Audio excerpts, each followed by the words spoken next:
नमस्कार साथियों, जैसे कि आप सब जानते हो जो एग्रीकल्चर बिल्स जो फार्मर बिल्स इस देश के सदन से पास हुए हैं उसका जहाँ सारे देश में बहुत बड़ा नुकसान है, उससे कहीं ज़्यादा पंजाब में उसका नुकसान हुआ है। क्योंकि मैं पंजाब से बिलोंग करता हूँ। पंजाब में जब हम बात करें एमएसपी तो हमारे यहाँ 28-30 जो क्रॉप्स हैं उसके ऊपर मिलती है, मगर पंजाब में एमएसपी के साथ फूड कॉरपोरेशन ऑफ इंडिया की तरफ से क्रॉप की प्रोक्योरमेंट भी होती थी। मगर आज ये क्या कर रहे हैं एक बिल में कि उसके पैरेलल जो हमारे वहाँ मंडी स्ट्रक्चर है, जो हमारा मार्केट स्ट्रक्चर जो गवर्नमेंट की तरफ से चलता था, उसके पैरेलल ये एक प्राइवेट मंडी को बढ़ावा दे रहे हैं। अगर ऐसा होता है तो क्या होगा जैसे मैं एक एग्ज़ाम्पल आपको देना चाहता हूँ। जैसे जियो ने आने वाले दिनों में हमें बेनिफिट्स दिए और जब उनका कस्टमर उनका सारे कस्टमर दूसरे नेटवर्क से जियो में आ गए तो आज जियो ने अपनी मोनोपोली कर ली है। वहाँ पे उसका रेट है, सारा उन्हीं का सिस्टम चल रहा है। वैसे ही अगर अदानी अंबानी प्राइवेट मंडी स्ट्रक्चर में आएंगे, मार्केट में आएंगे, वो एक बार किसानों को अपने मार्केट में आने के लिए थोड़ा हो सकता है एमएसपी से ज़्यादा भी रेट दें। मगर अगर ऐसा होता है तो क्या होगा कि एक बार वो ज़्यादा रेट दे देंगे, मगर उससे हमारा जो गवर्नमेंट का मार्केट स्ट्रक्चर है, गवर्नमेंट की मार्केट्स हैं, वो टोटली ठप हो जाएंगी। आने वाले दिनों में वो 1-2-4 साल के बाद वो अपनी मोनोपोली कर लेंगे क्रॉप के ऊपर।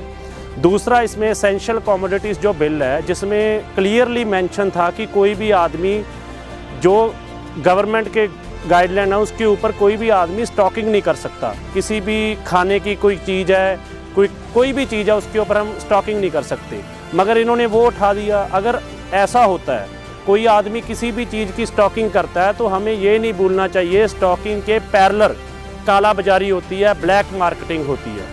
अगर ऐसा होता है तो आने वाले जो दिन हैं हमें ये भी झेलना पड़ेगा कि पंजाब और क्या पूरे भारत में ब्लैक मार्केटिंग को बढ़ावा देने वाला ये इनका बिल आया।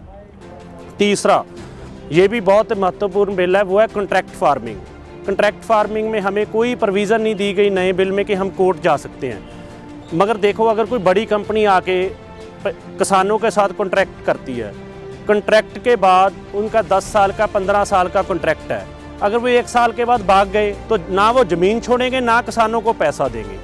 तो हमें टोटली ये तीनों की तीनों बिल्स में जो नई अमेंडमेंट्स की हम मांग करते हैं, इंडियन यूथ कांग्रेस इसके खिलाफ पूरा प्रचार पूरे भारत में कर रही है। और हम इस लड़ाई में इंडियन यूथ कांग्रेस की तरफ से, इंडियन नेशनल कांग्रेस की तरफ से इस लड़ाई में हम आगे जाएंगे। तब तक जाएंगे जब तक हमें इसके रिज़ल्ट ना मिले। हमें जो चाहिए, हम पंजाब के किसान हैं, हमें इन बिलों में कुछ नहीं चाहिए, हमें जैसे बिल्स थे वैसे ही चाहिए। अगर आपने बिल लाए हैं तो हमारी फैसिलिटीज़ के लिए आए हैं, तो हमारे अकॉर्डिंग उसमें अमेंडमेंट्स चाहिए जो हमें चाहिए। और अगर जब तक ये गवर्नमेंट, बीजेपी की गवर्नमेंट ये अमेंडमेंट्स नहीं करेगी, तब तक ये लड़ाई हम सड़कों पे लड़ेंगे, रेल रोक कर लड़ेंगे, हर हद तक ये लड़ाई लड़ेंगे और इन बिलों को वापस करवाएंगे और इस देश के किसान को बचाने का काम कांग्रेस पार्टी करेगी। धन्यवाद।